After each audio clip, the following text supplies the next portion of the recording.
Hi everyone. My name's Helen. I use she, her pronouns, and I'm a white woman with brown hair wearing a navy blue turtleneck. I'm in the sustainability team at Grosvenor, and I've been leading our work around inclusive places and spaces.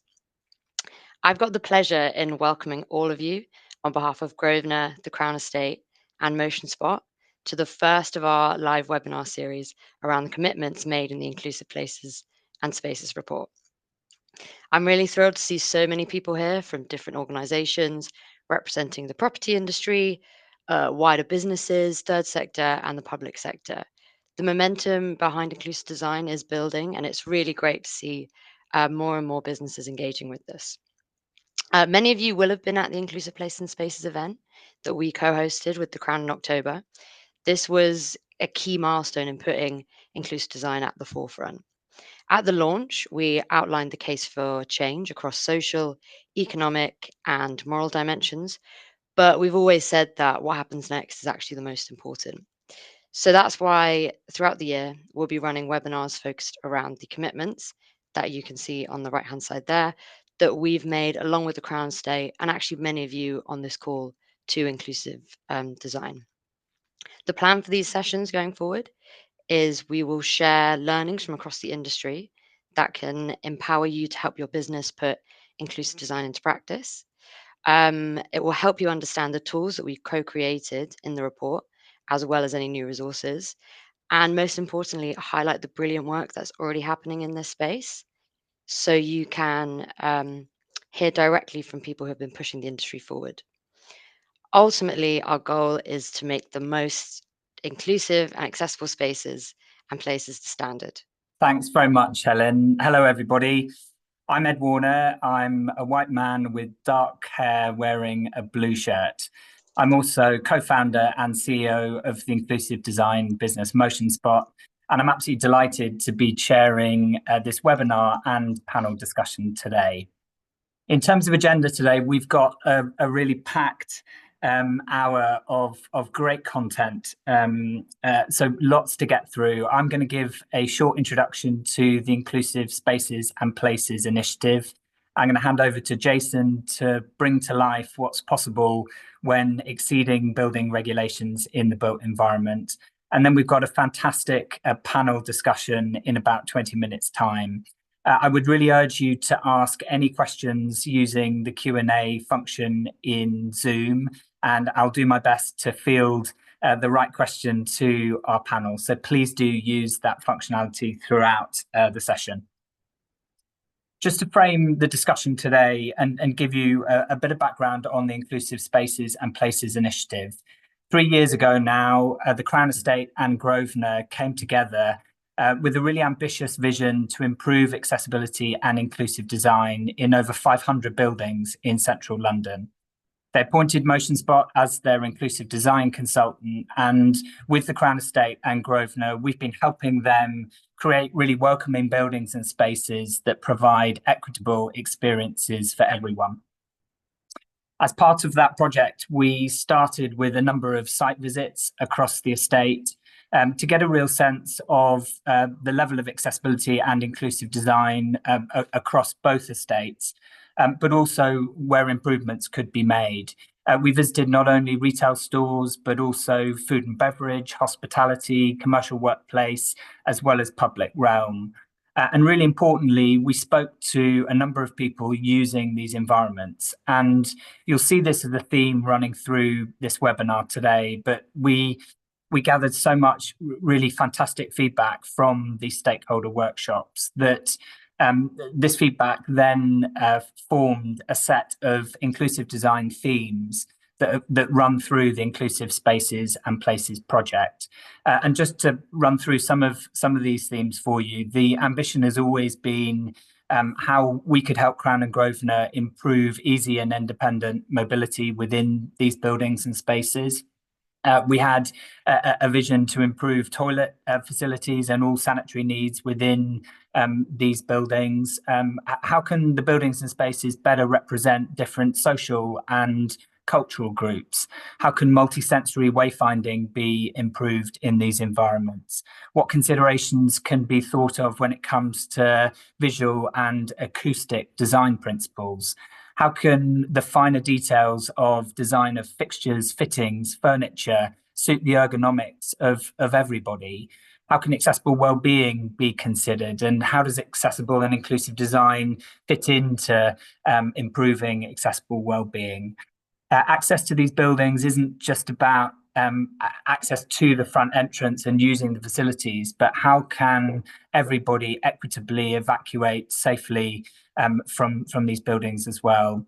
And also, how can landlords, developers, but also tenants better communicate the level of accessibility and inclusive design within these buildings and spaces? So those themes came together in the form of an inclusive design brief, which was launched, as Helen mentioned, in October of last year. And we'll send everybody a copy of this inclusive design brief part one, which has been published as an open source document. Effectively, this guide is a set of prompts to help landlords, developers, tenants, architects, contractors understand what questions they need to be asking to improve the experience at the approach to buildings and spaces, when people are entering those environments, when they're using the facilities, but also when they're exiting the buildings as well. And over the last 18 months, we've been working with the Crown and Grosvenor Estate, but also a number of other clients to help them and their design teams understand how they can improve access and inclusive design within the built environment. And that work often covers REBA stages 2, 3, and 4 for both new builds and also major capital projects. And our team make recommendations against floor plans and annotations on renderings to help design teams understand how to exceed the minimum standards of building regulations. And Jason will be coming on to explain a bit more about that in a bit. But also, we've very much understood that the majority of buildings in the UK, the majority of buildings in Crown and Grosvenor Estate have already been built. So we're involved in a fascinating exercise at the moment to develop an inclusive design framework to enable site visits and evaluations to existing properties performed by inclusive design specialists to help clients understand the inclusive design and access positives within a building, but also what opportunities for improvement there are. And importantly, what does a roadmap for change look like? What small, quick wins can be made at little to no cost now, and what longer term refurbishments can be made to positively impact different groups of people using that building. And you can see on the right-hand side how the inclusive design brief principles start to come to life as part of this evaluation project, enabling Crown and Grosvenor and other landlords and developers to understand the performance of these buildings and who they are accessible for today, but also how they can improve access and inclusive design in those different areas over time. So that's a bit of an introduction to the Inclusive Spaces and Places project. I'm Jason. It's very nice to meet you all. I use he, him. I'm a white man with brown hair and blue eyes, and I'm also wearing a blue shirt.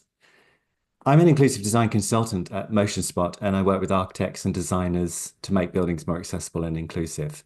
I also have ADHD and dyspraxia, and I'm a specialist in designing for a neurodiversity, and I'm also proud to be part of the team creating the inclusive design brief.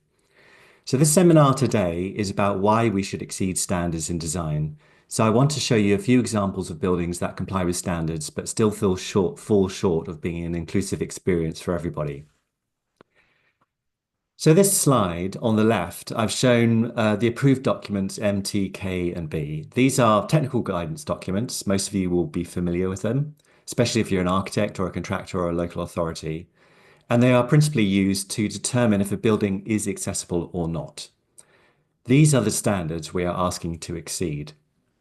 The approved documents on the left are very important, and they genuinely improve usability in the built environment for disabled people. So why are we asking you to exceed them? Well, to answer that, we have to look outside the regulations. On the right side of the screen, you'll see a series of characteristics that belong to all of us. They represent who we are, what we do, and what we need. They are similar to the protected characteristics within the Equality Act, which aims to remove discrimination. And you can see themes in those represented on the screen, such as neurodiversity and faith, most of which are not considered by standard building regulation standards. So I'd like to make 2 points here.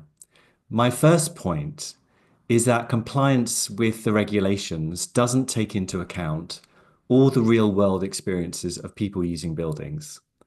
They also don't consider the broad spectrum of disability, as the majority of disabilities are not apparent. And my second point is that regulations are really a baseline. They're a minimum standard. Below this standard, it should be considered unreasonable. So just meeting the standard is not the same as achieving good accessibility. So let's have a look at a few examples. The first one is an image of a office building reception. It's very common experience for a lot of people going and working in larger buildings. I'm going to look at a couple of features within this space, which might be a challenge for some people. And I'm going to start with my favorite, which is the revolving doors. Now, we know these are not accessible for many different types of people. We know that there's a sustainability argument for putting them in. But if we think about it, our design response is to put an accessible door next to it. So what kind of message are we giving there? How inclusive is it to be told to use a different entrance? We should be able to design an energy efficient solution that everyone can go through. Also, they don't always work. They're almost always locked. And if you have an invisible disability, it's common to be ignored by staff who give you weird looks through the window because you don't look quite disabled enough. The other thing you can see here on the floor is the weather mats. Now, these are not really covered by regulations, which is a bit strange considering our British weather. But typically we see either weather mats which are very, very dark, or they have quite strong shaped, a sort of stripy pattern through the reflective chrome and the dark mats in between them. Now, both of these things are a bit problematic because the dark mats, if you have a visual impairment, this might seem like a step change to somebody and cause somebody to pause. You don't really want people pausing, especially if they're approaching a sort of glass barrier. And also a very stripy mat talks to neurodiversity, which have pattern glare issues. So again, that might affect your stride, it might affect your balance. It's not something we really want to encourage in an environment. There's other elements within this space which are very interesting. So solar control is normally done through building regulations, but it's really to do with overheating. But as you can see in the picture, you've got veiling shadows on the floor there and on the walls. That makes the space very difficult to perceive if you have any kind of vision impairment. The other thing that a lot of people don't realize is direct sunlight on people inside a space can create a kind of a localized overheating of the body. And this can be a trigger for different types of people, especially if they're autistic or have epilepsy. And then the other thing is about wayfinding. So wayfinding is a very poorly regulated subject. It's almost always done as an afterthought. There's nothing really in regs about it. So there's very few, specifications for it. But what people really want is to be independent. They want to come into the space, not necessarily have to talk to somebody or get somebody's help to use it. So it's always very useful to have somewhere that you can actually see where you are, where you want to go, and then you can actually see the information. Or if you can't see the information, have some sort of tactile information underneath so that you can read it. Here's another example of an internal space. One on the left-hand side is a very white office space. It's quite typical of a modern office. On the left is a sort of breakout space or staff kitchenette that you often see in offices. This one's happened to be very internal. Both these buildings comply with building regulations. They're relatively recent. But if we look at the lighting example, even though it might achieve the right lux or the level of illumination according to the standards that we apply, that data might come from people who have sort of perfect 20/20 vision, but they don't really take into account comfort levels. So that's really important for people who are neurotypical or have a visual disability to avoid glare. Also, when we're looking at lighting, we very rarely take into account finishes beneath them. In the office on the left, you can see very glossy, bright finishes. These can be very discomfortable and also create sensory overload over a longer period of time or might trigger a migraine. There's also very little contrast between the walls. In the regulations, visual contrast technically is only really applied in corridors and toilets, but why are we not applying it everywhere? This just doesn't make sense to me. Also, placement of furniture. On the right-hand side, you can see that there's a kitchenette. It hasn't been designed with accessibility in mind. There isn't quite enough space in there. But even if it had, even if the kitchen cabinets had, there are things in there which just cannot be reached. Like the fridge in there is too far in the corner. There's a refuse to recycling bin which stops people getting into the close to the microwave. And also, that's more important than just storing food. Some people store medicine in the fridge. That's really important to make sure that they get access to all of them. Go to the next slide, Ed. And this is another example. I want to give a sort of full range of different types of building typologies. Here are two examples of transport spaces. This is the one on the left, which I took a couple of years ago. Some of you might be familiar with it. It's the North Terminal walk-in store, World of Duty Free. This was built in 2017, so almost certainly would have complied with all the building regs at the time. But as you can see, it's an extremely confusing environment. I have no idea where to go if you're looking from that perspective. If you have any kind of sensory issue, or you have a visual impairment, or if you have anxiety, and don't forget, you've just traveled off a plane. You've just spent like maybe 6-7 hours in an uncomfortable situation in a confined space, and you're expected to walk through this space with bright lights glaring in you. You've got music coming from the sound system. You've got all different types of flickering lights from the displays.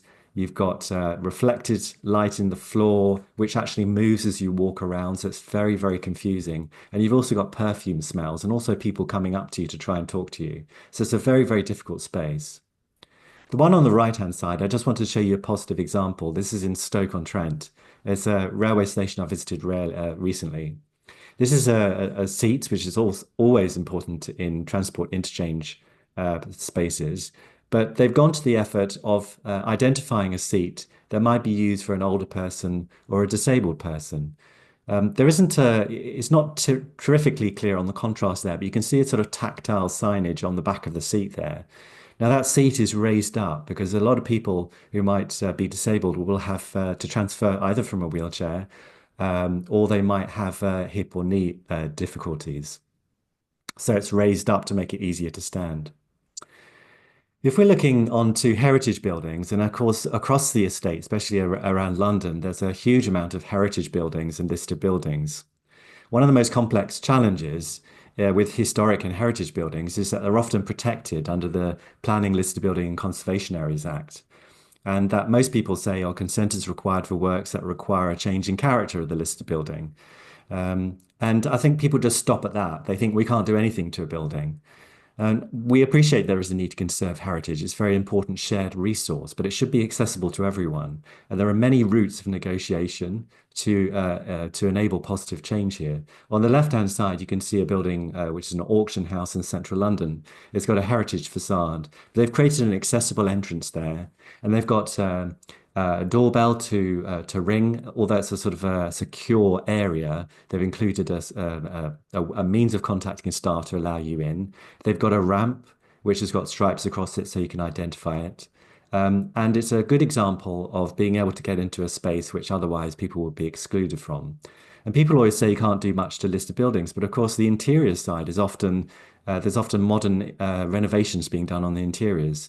On the right-hand side, you can see there's plenty of opportunities here for improvement, such as implementing visual contrast, reducing patterns behind reception staff so that people could communicate more easily if they lip read or sign. And also we need to think about the visual displays. We're seeing more and more digital displays being put forward, but of course the content is not regulated, so that we're seeing very fast moving, very bright images going forward. And this sort of constant display of information can be very overwhelming. We know a lot of older people find it very frustrating when they can't actually read things on the boards, which are turning over very quickly. And also for people who are having a lot of sort of sensory issues that's sort of assaulted by the kind of very bright lights and often acoustic sound. And then my final slide, because I want to get on to the panel discussion, which is going to be a really exciting bit. This is a slide I really like to show when I'm giving inclusive design talks to people. It really speaks to designers who feel accessibility reduces innovation and creativity. This is an image of a landscape project. It incorporates a lot of inclusive design features, and clearly it's a very exciting design. You can see that the pedestrian pathway has been designed to be level so that people can get across it. It's a firm surface and easy to navigate. And there's a line going across the center of the walkway. This is a tactile line intended for cane users. It's a tactile wayfinding. There's also contrasting edge curbs to allow cane users and other people to get closer to the water feature, but still feel safe. And also the sights and sounds can be enhanced with wayfinding from the water features and planting. There's also overhanging shading from weather and also seating. So just to wrap up, I just wanted to say that inclusive design can enhance design innovation, as you can see in the picture. That standard building guidance is important, but it's only half the story. That doesn't take into account the broad spectrum of disability or account for other human experiences such as neurodiversity, faith and mental health needs. And also just to reiterate that the regulations are a baseline, there are minimum standards, so don't treat them as a benchmark for optimal accessibility. We need to aim to exceed these standards if we're going to truly create inclusive spaces and places. I'm now going to come on to our panel discussion, and I'd like to ask our panelists to turn on their cameras, please. I'm going to give a short introduction to them, and then we'll get into some questions. And again, I'd just like to encourage people to be asking questions in the chat. I am just, sorry, not in the chat, in Q&A. Thank you. So just by way of a bit of an introduction, I'd like to start by welcoming Shani Dhanda to our panel. Shani is a multi-award winning disability inclusion specialist, thought leader, social entrepreneur, and accomplished broadcaster. I've been fortunate enough to know Shani for many years, and she is truly one of the world's leading change makers. She has extensive experience working with global companies, broadcasters, and the UK government to break down barriers and integrate intersectional inclusion and accessibility into their organisations. Welcome, Shani. I'd also like to welcome Sophie Morgan to our panel. Sophie holds a senior role in Landsec's workplace development team. Her role is focused on the London market, spanning acquisition, planning, and delivery of best-in-class commercial schemes. Currently, Sophie is involved on the large-scale Landsec developments in Southwark and the City, including 55 Old Broad Street. And finally, welcome to Vivian Wall. Viv is an inclusive design consultant and engagement lead at Motionspot. For any clients that have worked with her, you will know the exceptional skill Viv has in bringing together diverse groups of people to share their experiences of the built environment. I'm delighted she could join our panel discussion today, and she will help shine a light on the power of engaging users in the design process and how this contributes to creating accessible and inclusive buildings and spaces for everyone. Thank you all for joining us. Just while we wait for some questions to come into in from the audience, Shani, I'd like to start with you, please. I'm conscious you're coming at this conversation today from both a personal and professional experience, but it'd be really good to understand from you some of the common frustrations you find within the built environment. Yeah, sure. Thank you. And by the way of a visual description, I am a South Asian woman and I've got long dark brown hair, a red burgundy cardigan, and I have a short stature. And I'm use a manual wheelchair as well when needed. So I think, as Jason has beautifully explained that, we all have abilities and we all have limits to those abilities. And that definitely is true for me in so many different ways. And, some of the things that Jason pointed out there would actually be inaccessible for me. So I think the first thing for people to understand is when we're talking about accessibility, what we really mean is it shouldn't take somebody more effort or energy or time or money to have an equivalent user experience. We need that level of flexibility and we need different options to be there for things to work for the whole range of human diversity. But definitely some of the common frustrations for me are things like heavy doors, having to go through a different entrance, also like not being able to park close enough to places I need to go, and always having to plan in advance, not knowing if there'll be a lift or how I'll get to other floors. And if I'm carrying anything, I can't really carry many things independently. I always need assistance with that. So what really frustrates me is it's not really our health conditions that disable us. It's most definitely the built environment and the bias that people have. And I would have so much time back in my life where, if I didn't have to keep planning every inch of every journey I have to make, or every building I have to enter. Thank you, Shani. Totally agree with that around the social rather than medical model for disability. It is our environments that disable us, and we need to be looking at removing those barriers within the built environment to make it accessible and inclusive for all. Thank you very much. Sophie, I'm keen, and I know our audience is keen to understand a bit more about what Landsec are doing in this area, and what actions you're taking to make sure your developments are more accessible and inclusive. Yeah, thanks, Ed. I'm a white woman. I am wearing a beige jumper and I have my hair tied back in a slicked bun. So in terms of what Landsec are doing to exceed these minimum standards, so last year we launched our inclusive design principles, and this is a set of guidelines which was really intended to help support our teams internally on taking those extra steps to go above and beyond. And for an organisation like Landsec, which has such a varied range of asset classes, so we have offices, retail, restaurants, cinemas, parks, residential, it's a real challenge to set out a set of guidelines and principles that goes prescriptively into how you can do this for every asset class. It's not possible. So the document is deliberately not a checklist and a tool, but it is designed to educate and to signpost to additional resources and offer suggestions and ways of working. So the document is set into 3 sections. The first is inclusive places, and that's some of the stuff that Jason's already touched on around what we would traditionally view as kind of minimum standards and how we respond to building regulations, and making suggestions on how we can go above and beyond and exceed these in both what we're providing in design details, but also amenity and what makes up the composition of some of our schemes, whether that's a single development or a wide-scale master plan.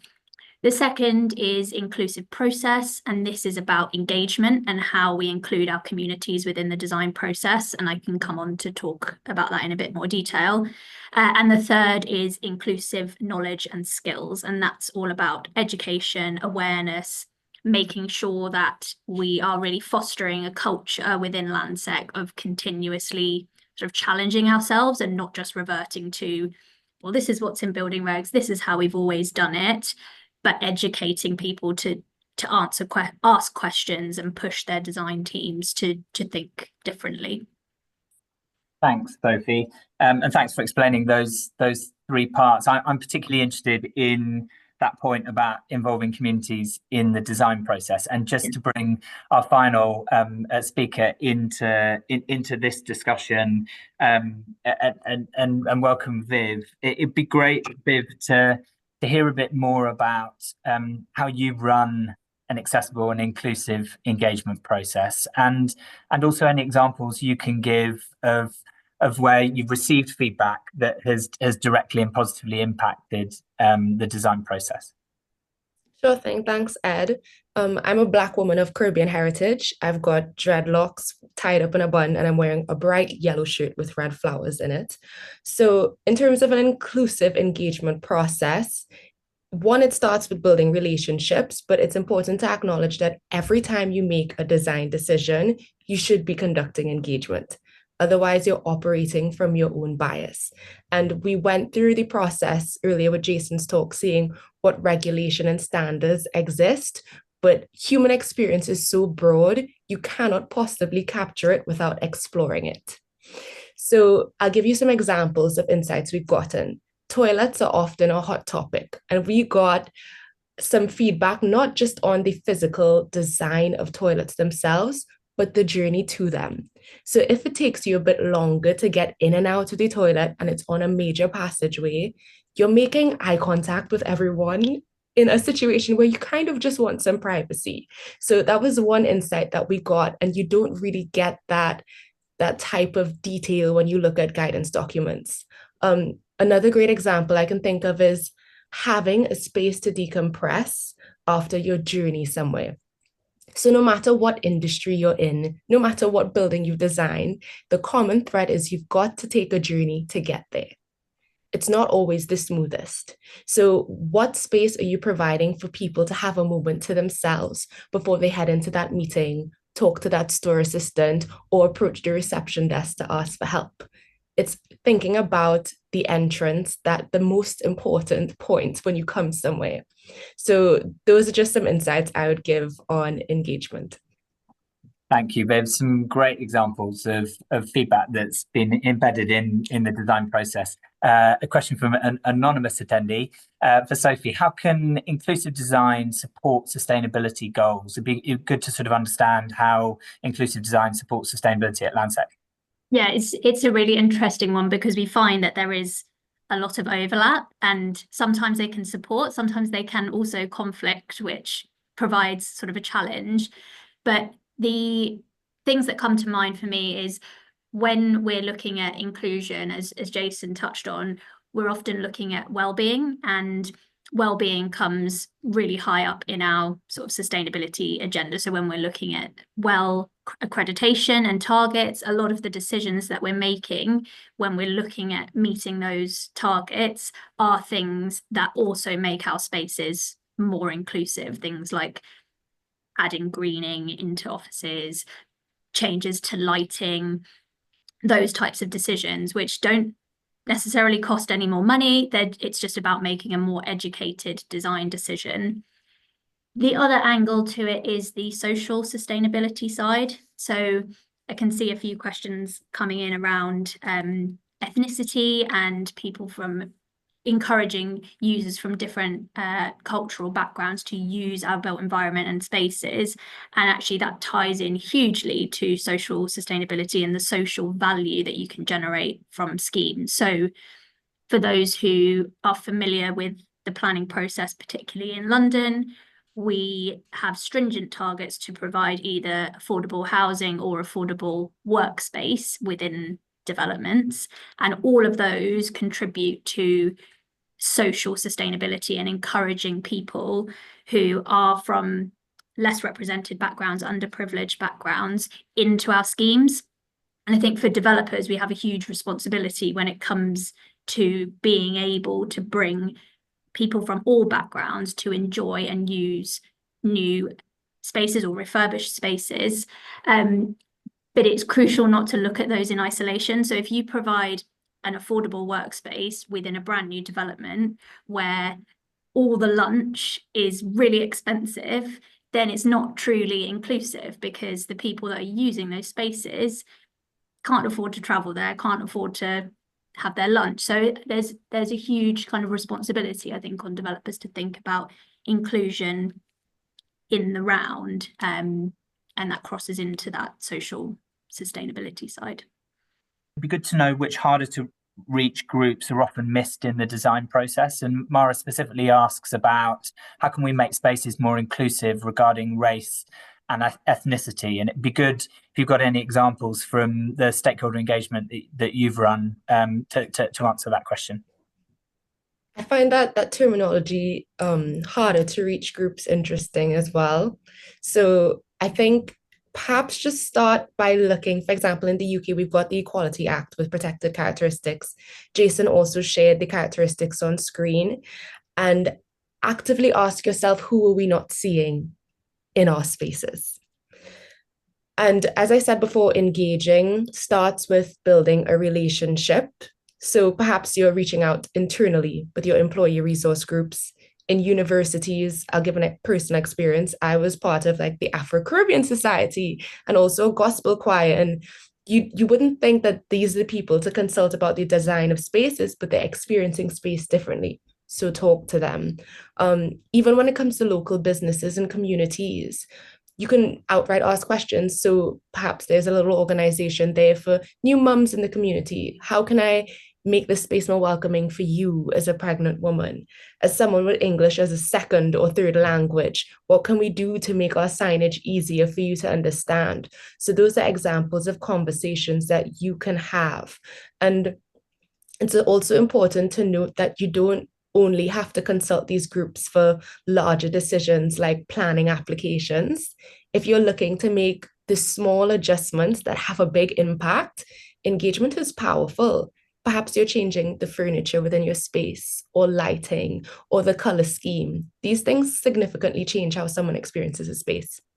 Can I come in on this as well? Of course.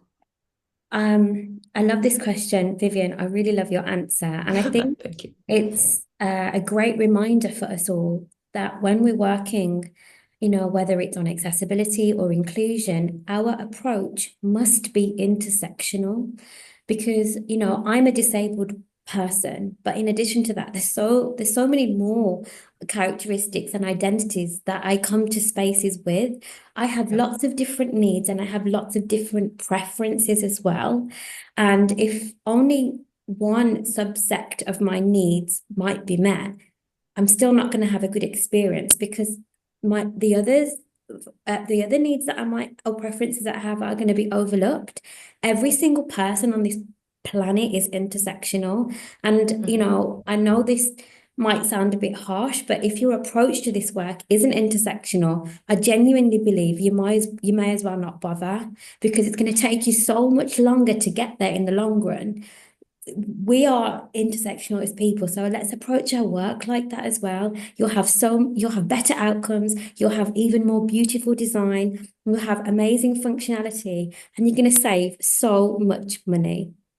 Especially in urban centres, we're bombarded with all this sensory input and we're already exhausted, and we're not creating spaces where we can rest. We're not creating rooms where we can go to when we feel overwhelmed, where we've had a long travel journey. We're not creating spaces to modulate our energy use through the day. We're expected to sit under these blaring lights and deliver 110% all the time, but really we should be looking at the human body as a natural sort of resource which has ebbs and flows of energy. So rest spaces and recovery spaces are huge in people's performance. We do this in sports. I don't know why we don't do it in commercial situations.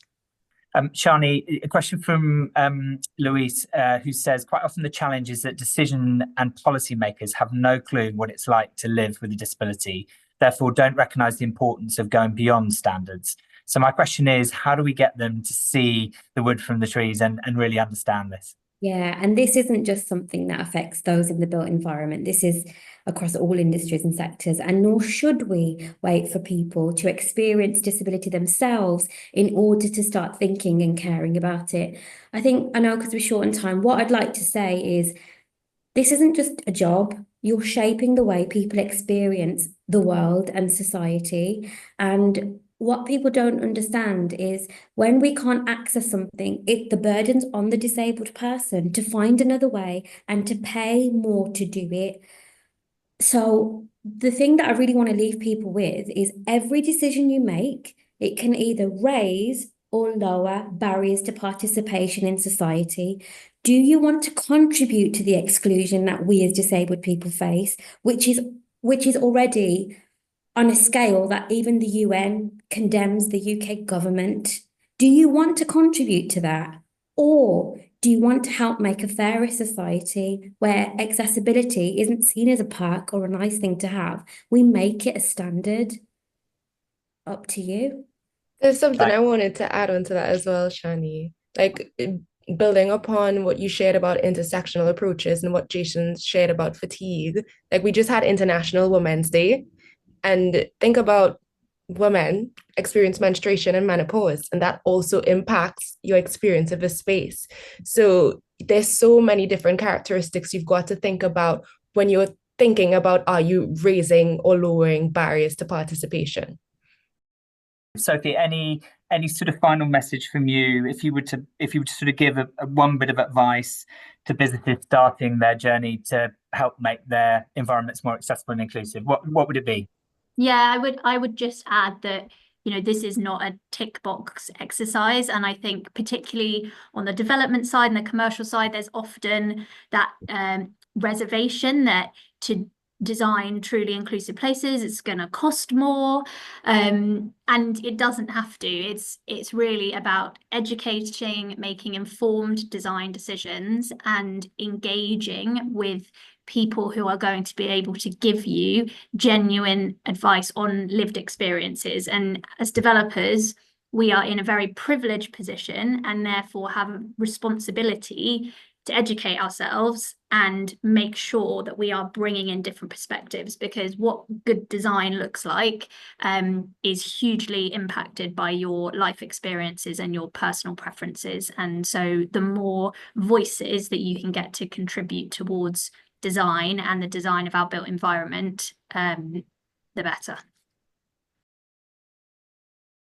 I just wanted to wrap up with a few closing thoughts and some call to actions for you all on this call. The first is, I hope the last hour has demonstrated the need to exceed minimum standards. Minimum standards is the floor. We want to design to the ceiling, and we want to design a more inclusive environment for everybody. Please listen to the voices of lived experience. All of our panelists have spoken so passionately about the need to do this, and it really does design better buildings and spaces for everybody. Let's test, learn, and iterate. Let's not let perfect be the enemy of the good. Like, we've seen different businesses get a bit blinded by how much they have to think about in this space. Actually break it down and start making small changes, and you'll start seeing real improvements to your built environment. Let's celebrate success as well. There's so many businesses doing some amazing work. We need to shout about the positive successes that are out there, and also share the learnings, and also think about involving inclusive design specialists, but also embedding inclusive design champions within your business at the right stage are sort of my final closing messages and call to action. A big thanks to you all for attending. I hope you've enjoyed the conversation, and we look forward to seeing you at another event soon. Thank you.